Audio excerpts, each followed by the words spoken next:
Today we're going to be doing a little science experiment with the Rubicon 392 and the Bronco Raptor to see which one can actually tow better. As many of you guys know, we have the Rubicon 392 as well as the Bronco Raptor that you all see behind me.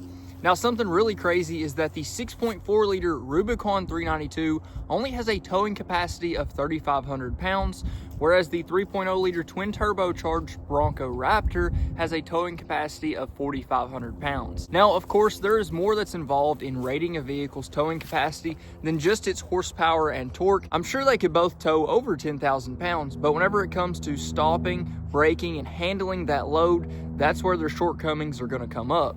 Now, for those of you that don't know, the Bronco Raptor comes with the 37-inch tall tires from the factory. We have replaced those tires, but they are just 37 1250 mud terrains. The only thing we've really done to this performance-wise is an exhaust, so basically irrelevant mods on this vehicle. It's more of just looks.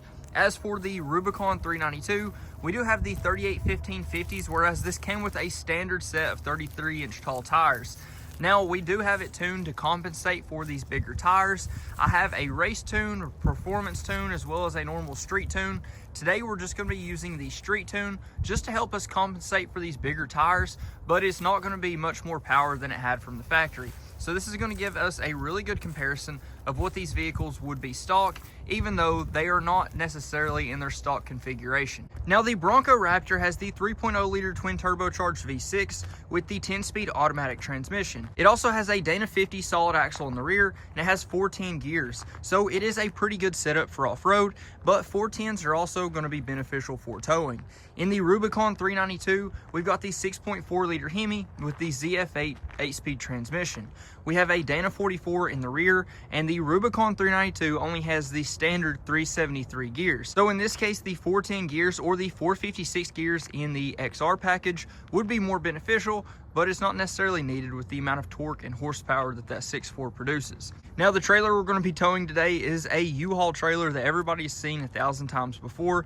It's got the dual axles, and we're also going to be throwing the Camaro on this. So this trailer itself weighs 2,190 pounds, and it's got a maximum gross weight of 7,500 pounds. That's if we put a vehicle that weighs up to 5,300 pounds on it. The Camaro that we have is just the 4-cylinder LS, and it only weighs about 3,200 pounds, right at 3,300 pounds. So to be fair, the weight that we're going to be pulling is out of the threshold of what these both recommend safely, but that's what's going to give us the most accurate test. Now, one thing we're going to test with these whenever we load them up is how much they actually squat with this off-road suspension. And with nothing connected, we have right at 8 inches on the Bronco Raptor. So let's grab the Camaro, throw it up on here, and get everything set up.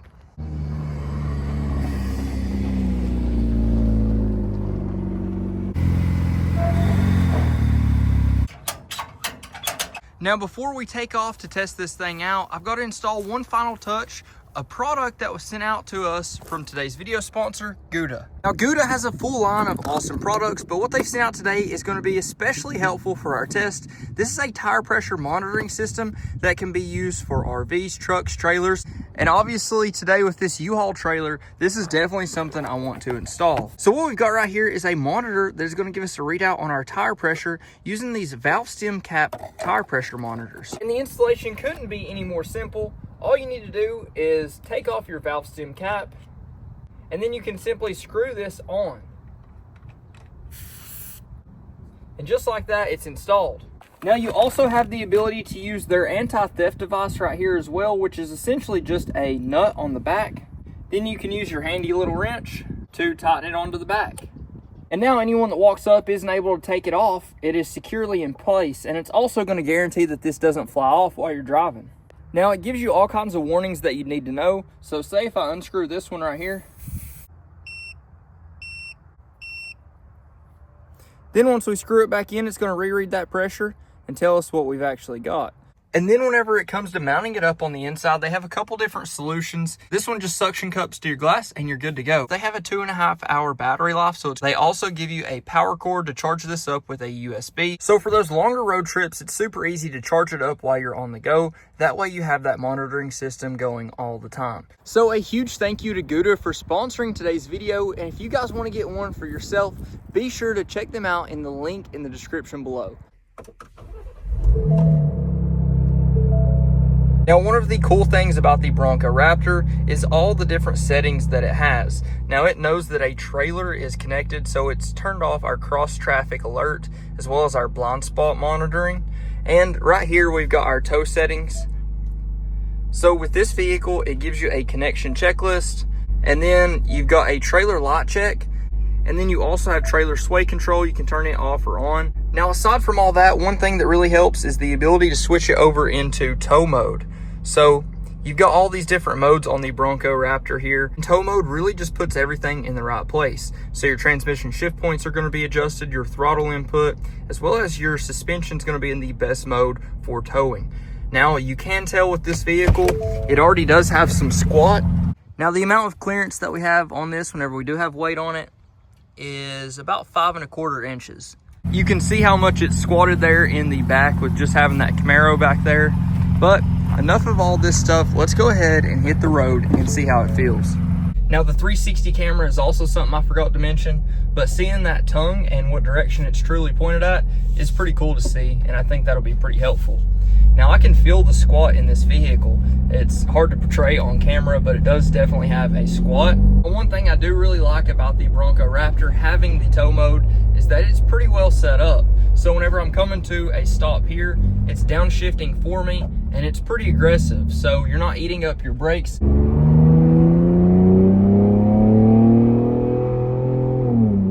Now, I can definitely feel that weight behind me, but it's honestly not that bad. It's still a pretty decent and smooth ride, but we're only going about 50 miles an hour right now.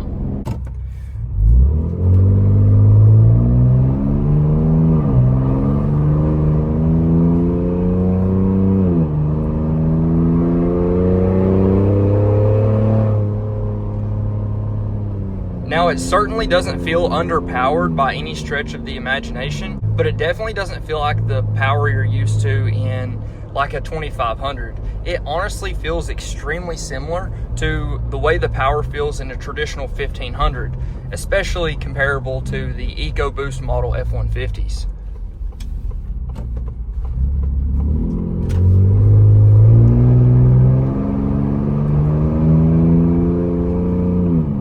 So we're in third gear right now. Let's stomp on it.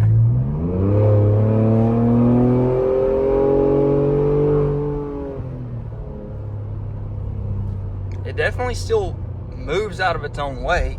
It's not unbearable.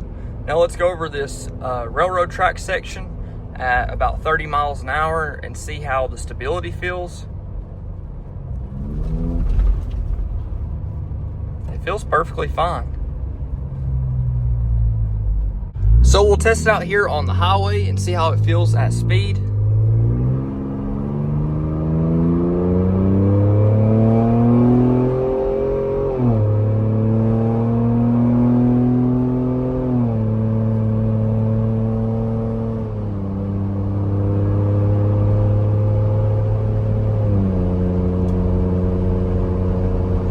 And it honestly feels pretty stable. The suspension in the Bronco is definitely a little floaty. It's super soft suspension, but it does not feel bad at all.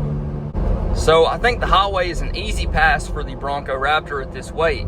Now let's get onto the interstate and see how it feels there.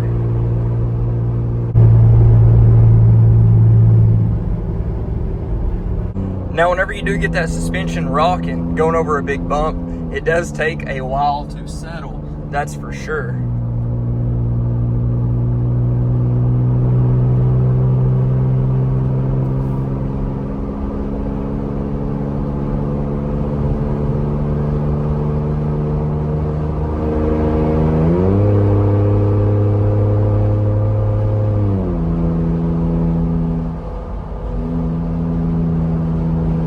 So 70 miles an hour on the interstate is honestly no problem at all.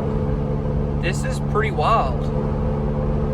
It's so weird towing a vehicle and having it that close behind you though. That is something weird to get used to. But it feels pretty stable. Yeah, it does feel pretty darn stable.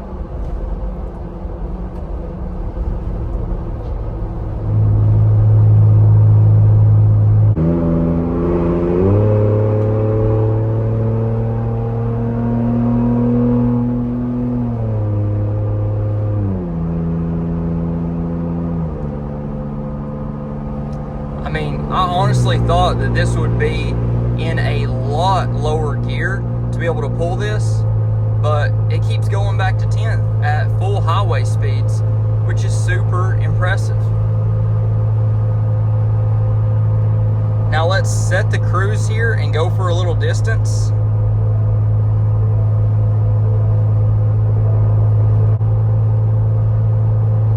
Wow. This is pretty impressive. And it feels super stable. There's no issues with stability at all. Let's see if we have any passing power on the highway or the interstate.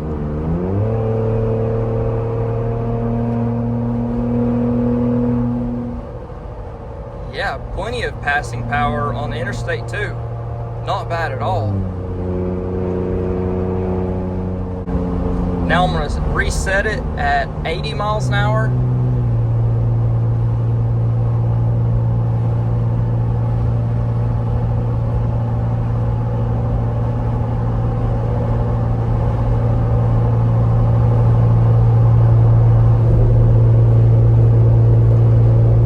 Even hitting some weird spots on the road, it still feels really stable. This is super surprising. So it handles that just fine. Now let's see how the braking does here.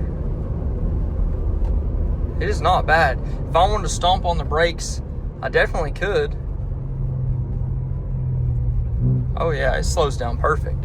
No issues at all. Honestly, in this tow mode, it feels pretty comparable to slowing down itself. I'm not really applying hardly any more brake pressure, and it's slowing it down just the same as it always does. And I don't think that we've lost any of the ride quality with this load on the back either. I figured whenever we compress that rear suspension that the ride quality would really suffer, and it doesn't seem like it's suffered at all. And really the control that this gives you is super impressive too.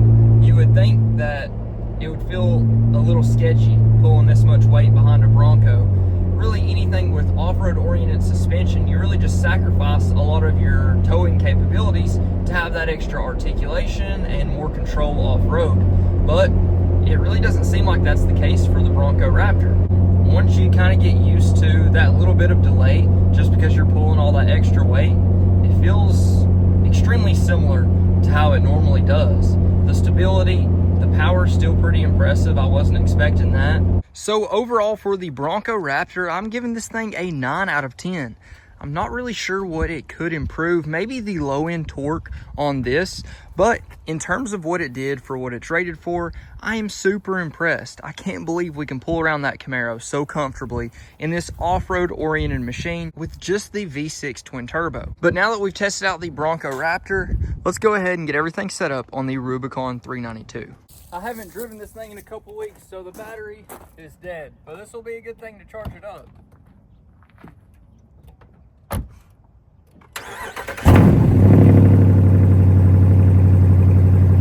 Now for the Jeep, before we load anything up, we've got a little over 7 inches of clearance right here.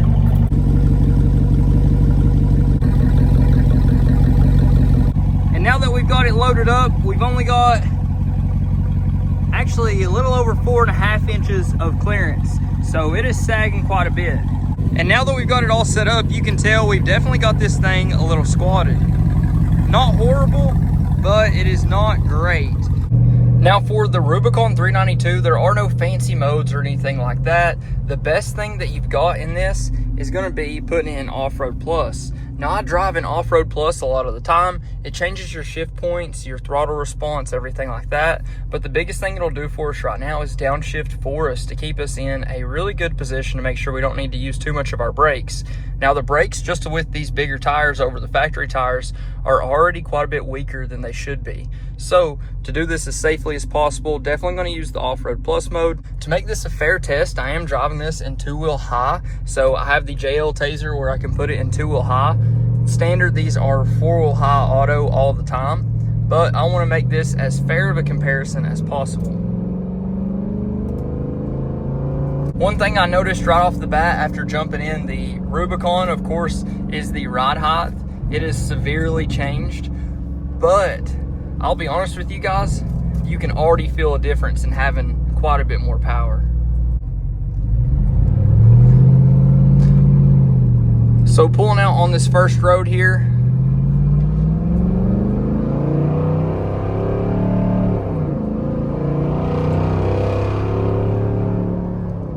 oh yeah, it feels like all the power you could ask for.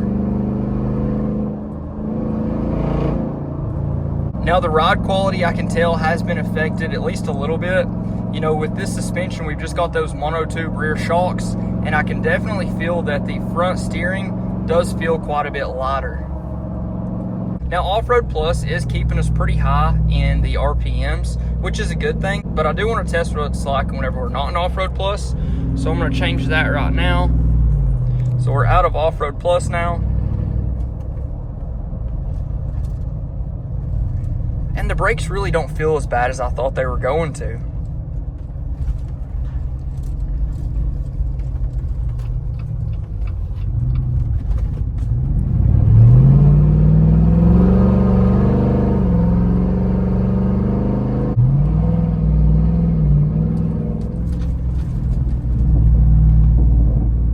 It honestly feels just fine. The suspension is not bad at all. And the braking is very manageable. Super surprised by that. I mean, this is quite a bit of weight to have on the back here. Now to test it out on the highway here.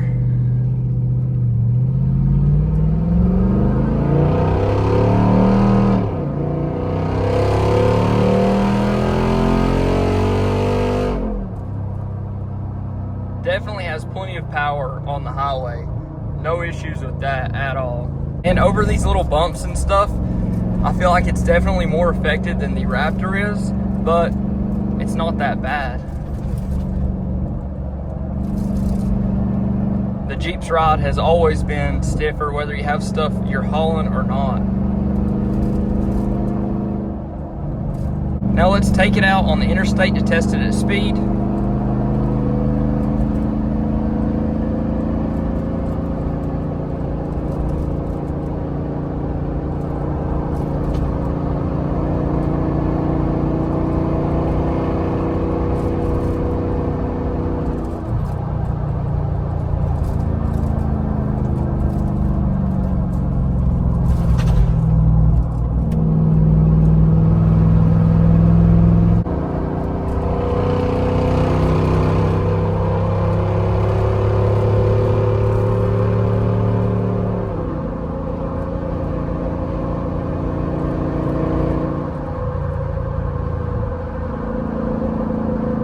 Now cruising at speed feels just fine. Where we are in Off-Road Plus is going to keep us in a little bit lower gear. We're in 6th gear right now. Keep in mind this is an 8-speed transmission, but it feels perfectly fine right here, and actually pretty darn stable. A lot more stable than I honestly thought it would be. And going around these curves, it's not really pushing you any direction. I guess the Jeep still has enough weight to hold it in place.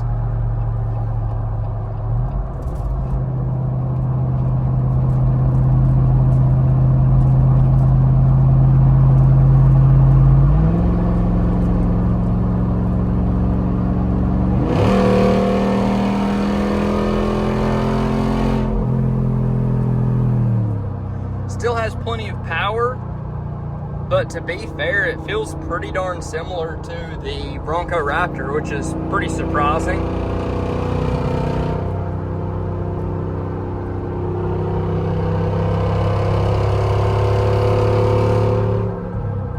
Sounds a lot better than the Bronco Raptor, that's for sure. Now we'll get over here and set our cruise control and see what gear it ends up finding.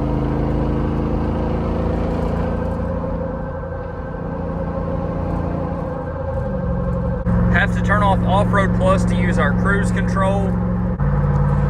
Cruise control set to 75 miles an hour. We are in 7th gear right now.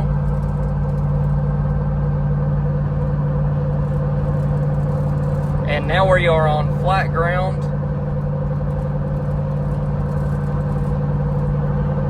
And it's just now shifted to 8th gear, but it feels pretty darn smooth. Still in 8th gear right now. We're gonna go up a slight incline. Maybe you guys can see. It's ever so slight, but it is an incline nonetheless. We'll see what gear it shifts down to here. So we're in 7th gear. Still holding 75 pretty easily.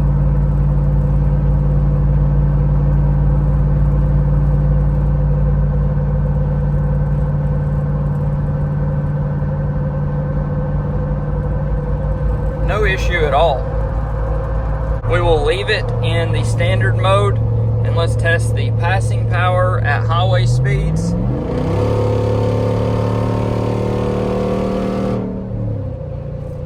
Still builds up power just fine. You're not going to have any issues with that. But I honestly don't know if the power is any better with this much weight than the Bronco Raptor is. Now let's switch back to Off-Road Plus. And we're going to be getting off the interstate right here. And it's handling the bumps really well too. Now we've got to slow down. I'm going to hit the brakes once. Now I'm going into them. And this is a downhill section as well. And the brakes are perfectly fine. No issues at all. Now, at lower speeds, this definitely feels like it's just got so much more power with this weight behind us. You almost don't notice the extra weight in terms of the speed that you're able to gain with the same amount of input on the throttle as you normally would if you weren't towing anything. So that's really the biggest difference. You do have to give the Bronco Raptor more throttle input to get the same result as usual. But for the Rubicon 392, just your normal amount of throttle input is going to move you about the same speed. So lower speeds, you know, up to 55, I think without a shadow of a doubt, this feels better. The suspension's a little bit better in the Bronco Raptor, but the power's just so much better in the Rubicon, the low end power, that the Rubicon pretty much beats it out for that. The ride quality is not unbearable, it's not bad, it's just the typical Jeep ride quality. But whenever you do get on the interstate, the power levels feel eerily similar. I mean, you got to keep in mind, neither one of these are made to be super fast at those higher speeds. The aerodynamics are absolutely horrible at higher speeds. Neither one of them are the best, but they're really similar on the interstate. But on normal highway speeds and stuff, I do feel like the Jeep is a little bit better, and around town the Jeep's a little bit better. But whenever you're on the interstate, the Bronco Raptor and Rubicon 392 being about the same speed, it's nicer to have the Bronco Raptor suspension over this suspension. Hope that makes a little bit of sense. Now for this one, we've got a decently tight curve. We'll see if the trailer wants to push us in here right here.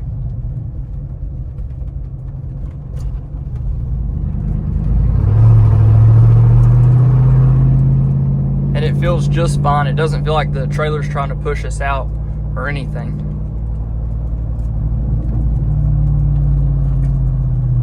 And the braking, like I said, is not bad at all with this amount of weight. I was really thinking the braking was going to be so much worse, but it's not bad at all.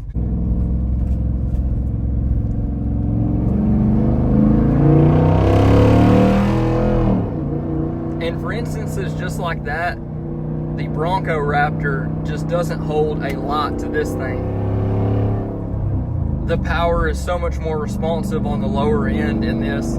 It just feels a lot more controllable and a lot more similar to how it typically drives with nothing on it.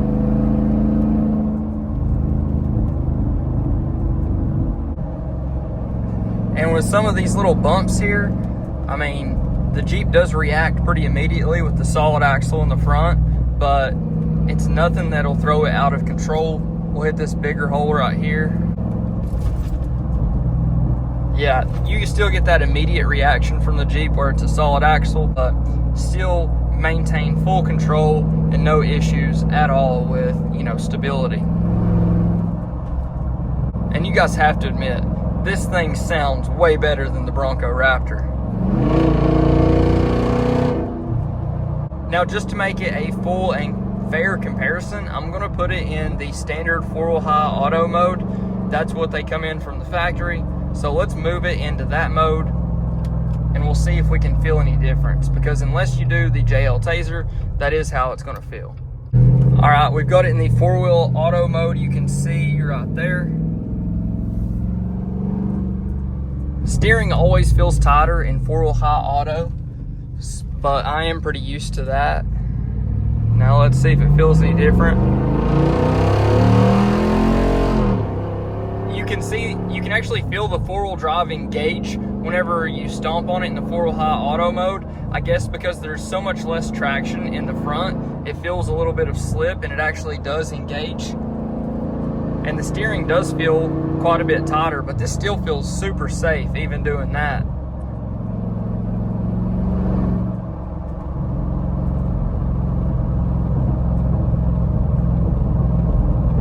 It actually drives a little better, I feel like, in this 4-wheel high auto mode.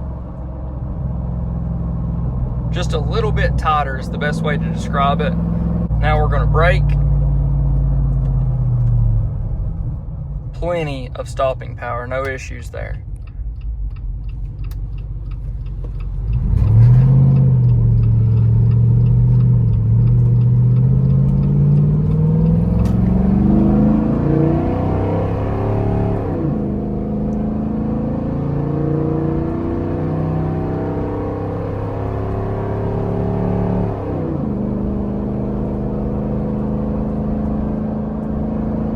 Now I know it's been super loud for this portion of the video, but keep in mind, we do have a crazy exhaust on this, and if I just put it out of off-road plus, then it goes to being this quiet. So it is a considerable difference being an off-road plus and non-off-road plus. Even in just the normal mode, it feels really good. We're at 6th gear, going about 50 here, and there's plenty of control, not having any issues at all.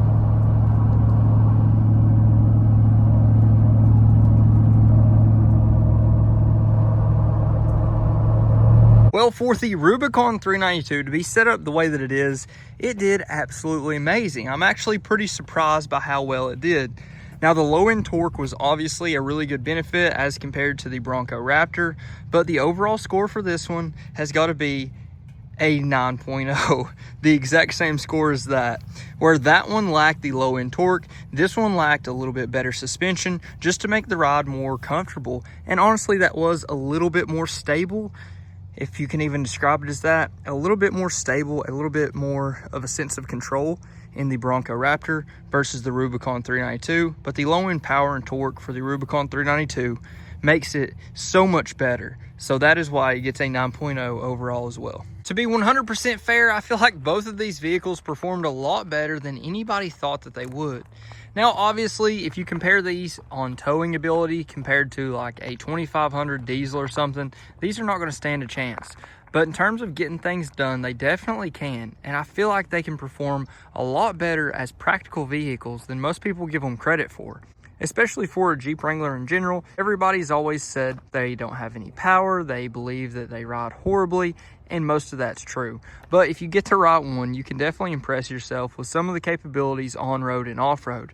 For the Bronco Raptor, I honestly expected that suspension to be a downfall, but in the end, the awesome suspension that comes on the Bronco Raptor ended up being one of the best benefits. So it really all comes down to what you prefer, and to be fair, in most cases, I prefer the Rubicon 392, but the Bronco Raptor would do just fine in any of the cases I'd pick the Rubicon 392 for.